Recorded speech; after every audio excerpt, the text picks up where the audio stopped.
خالد صاحب اس طرح کی پوسٹوں کے اندر ذرا کلیئر کیا کریں کہ امام سے مراد وہ ہے جس کا عقیدہ صحیح ہو.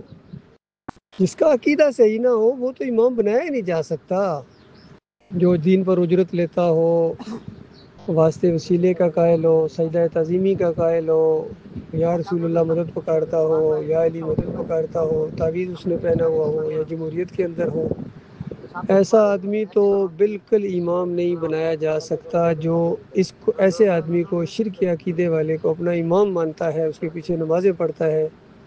اسرائیلی انجینئر صاحب بڑے فخر کے ساتھ کہتے ہیں کہ میں تو نمازیں پڑھتا ہوں ان کے پیچھے، ریلوی ہوں، سنی ہوں، رافضی ہوں، جو بھی ہوں، کہتا ہے فخر کے ساتھ میں نمازیں پڑھتا ہوں، چندہ بھی دیتا ہوں، دین پر کماتا بھی ہے اور دین پر تھوڑا بہت لگاتا بھی ہے.